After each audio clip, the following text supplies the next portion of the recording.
Happy Mando Mondays. So, I got you guys just a little bit of a tiny update on some of the remaining armor pieces and feedbacks and part of the Discord groups I'm in. I've had a couple people ask just a little bit what like one of my foam parts looks like. So tonight I have for you guys the left Shin armor. I just glued everything on. So this is a good way to give you guys a rundown on the layers, how many parts, what foam I used, and I guess just a few minor things, and then show you again what the first Shin armor was, which was the right leg. Kind of show you how one starts and then how one ends, and yeah. So let me turn this around for you guys, and we'll go from there. Alright, see you guys in a second. Alright, welcome back everyone. So what we have here on this side is my right hand side Shin armor for my leg. If you go down here, and it goes up to my knees. So what I have here is the Shin. So what you see is kind of like plaster marks or erosion over my adventures. So you gotta think, when you're doing your armor, you gotta think about storyline. You gotta think about what would make actual sense with how physics work. Yes, Star Wars is fantasy, but there is some basics in natural physics, so you gotta think of like that, at least a little bit. So, if you're thinking about it, when you're walking around, you're gonna tend to bang against things on your outside of your leg, not on your inside of the leg. So you should expect to see less detail on your inner side of your leg versus your outside part of the leg. You'll also see more erosion towards the bottom of the armor. So this is towards the ankle. You're going to expect to see a lot more dirt build up, a lot more grime at the bottom, and then a lot more like paint peeling, things like that, because it's closer to the ground, so you're going to be kicking up more rocks and things like that. So that's a little bit of storyline there for you, and a little bit of how this all kind of works. Also, by the way I put this armor on is that it is shimmied over my leg and then zippered up. One thing I learned, this is like every Mando does, it's trial by fire. So you guys see how my zipper is?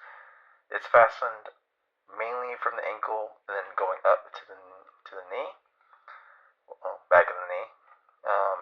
What I've figured out is that depending on how I put my shoes or my pants on for my suit, it could possibly be harder to put on. So what I'm doing this time around with the left Shin armor is I have to reverse the way the zipper goes. So let me put this down here. So the zipper, instead of being down here, it's going to start way up here. That way I have more flexibility to put more of my foot through here, slide it down, and then just kind of slide the rest of this in, and then zip down instead of zipping up. So that should hopefully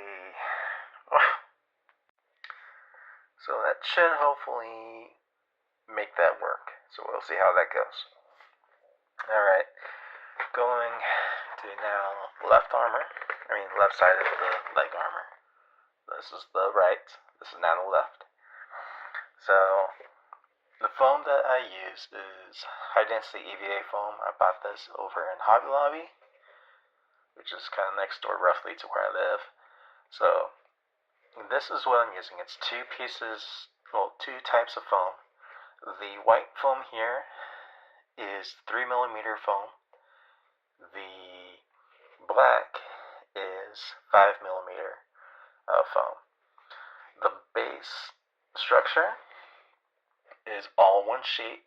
So what I did is I took the template and flipped it over on its side to duplicate the either the left or the right hand side that I started with.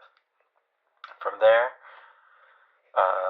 one strip became the ridge of the armor piece. Then the knee part of the Shin armor is double layers of one layer of 5mm, one layer of 3, and then a strip going across the bridge. Also, that's 3mm. Then from there, the trim is 2 parts. That's roughly about an inch width. So there is a bit of a seam here. But if you do it right, you can get it pretty seamless. So from there, this is where I use foam clay to get that seamless look that people have commented on. But that's just part of the nature of working with foam. You have a little bit of flexibility with getting it almost to that level where it's convincible to compete with other Mando builders who do their parts. And like in Sintra and fiberglass. These 3 mediums kind of work in tandem. If you're a beginner, very much like me, this is the way I would recommend. If you don't have the resources for a 3D printer or the funds, you could go this route and it's easier to deal with. I also don't have abilities to do spray painting, so what I will end up needing to do once I've installed the zipper is use Mod Podge. This is what I use to seal this in. Then from there, just find yourself any real dark. It's better to work with a dark color as your baseline. So it's not this brand, but this works good. Because some stores, depending where you live, you might be lucky enough. And this is what I had started off with in my adventures, is using the Plaid Effects Smooth Satin to be kind of like my primer. Unfortunately, where I am, it's getting very, very hard to be consistent and being able to find this product. So I experimented with some of my parts and found that a suitable replacement that's actually kind of cheaper than this, but works just as good, I would say I'm fairly convinced, is use this part in this brand version of Flowcard, which is multi-surface. The painting is flexible, works really good on foam, and yeah, I highly recommend doing this. This works. So yeah.